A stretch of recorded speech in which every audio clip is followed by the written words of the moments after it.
Next on Making Sense of the Madness, we dive into real solutions for Black America with conservative leaders with a blueprint for change. We're going to question the mainstream narrative and expose media propaganda right now.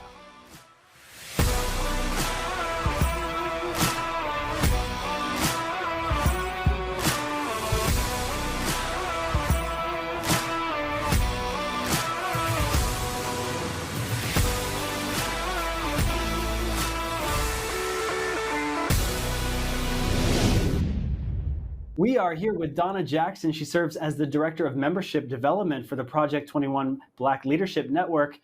Donna, thanks so much for joining. Can you explain Project 21? What is it all about? Yes, Project 21 started during the Rodney King riots. And we started because there was this narrative that the only way that Black people knew how to react was through violence and destroying our communities.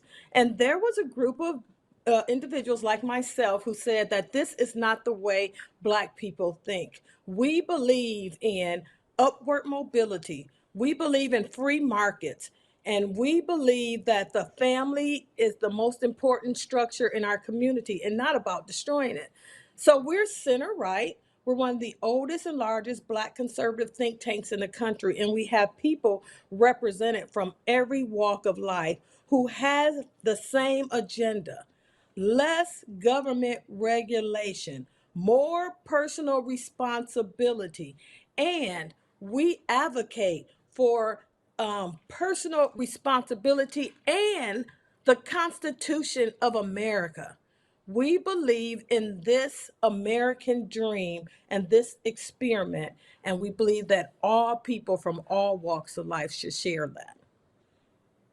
That's a beautiful vision. And can you tell me, what was it like being a part of Project 21 during the whole Black Lives Matters riots and propaganda campaign? Black Lives Matter is not concerned about the Black community. In fact, they have no projects in the Black community. Their whole goal is to destroy the Black family, which is everything we're against. They believe in creating a narrative of violence and separatism. And that's not what the American dream is about. Even Martin Luther King said that we should not judge people by the color of their skin, but the character of the content of their character. And Black Lives Matter, that's not what they're about. They're about destroying this country from within, and that's what we are fighting against. Well, it seemed like a lot of people kind of fell for the psyop of Black Lives Matters. All the corporations were donating millions of dollars, and then it got funneled to the Democratic Party. But people, and we got to thank Candace Owens and Kanye West and other people for bringing things to our attention and some of the contradictions. But have you noticed people realizing what Black Lives Matters really is really all about in the recent times? Absolutely. I think that what you see is you have politicians, you have activists who benefit from these programs and this narrative. But if you go into the community, they know that Black Lives Matter is not there. The other thing they understand is that Black Lives Matter is about bringing about socialism and communism to this country. Everyone that is in a Black community for decades, when you look at Chicago, when you look at Baltimore, when you look at Detroit, they've had socialist programs in the community for more than 60 years. And what do you have? Economic policies that don't work. You have more government control over people's lives, and they create artificial barriers to force people to stay in poverty.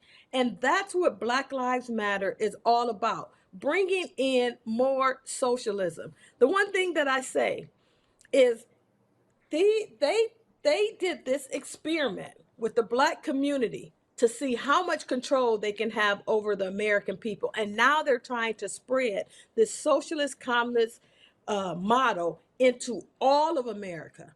And I can tell you now, it didn't work with our community. It's destroyed our communities, and it's going to destroy America if we let it happen. That's a really good point because most of the cities in the United States are controlled by Democrat leaders with their liberal policies. We've seen how our cities have deteriorated in recent years and the failed policies of Joe Biden as well. But can you tell me, are there any bright spots? Are there any projects or policies, maybe under the Trump administration, or maybe not, that you can say this is something that works?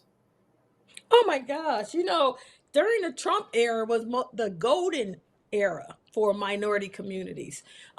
We had record low unemployment, record low youth unemployment. We had record home ownership.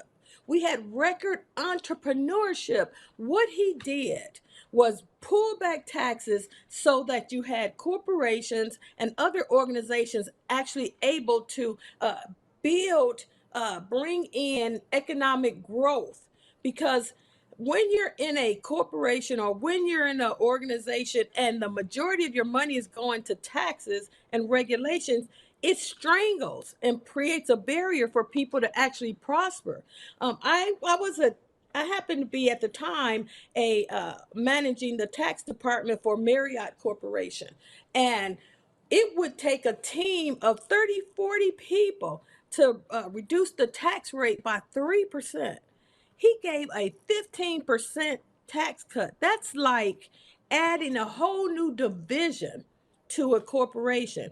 And remember this, it's corporations, it is small business that employ people. They give people jobs, they give people opportunities for advancement, they give people opportunities to prosper in their community, economic development. And those are the types of regulations, those are the types of steps that we should see, opening up the place and our environment for a free market so that everybody can prosper. So during the Trump administration was a golden year, but unfortunately, the Biden administration has reversed all of the gains that African Americans have made during that time.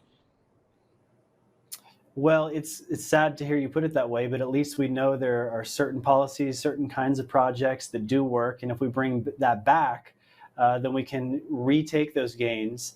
I want to ask you about a controversial subject of reparations. We're going to take a quick break, but when we get back, we're going to dive into that.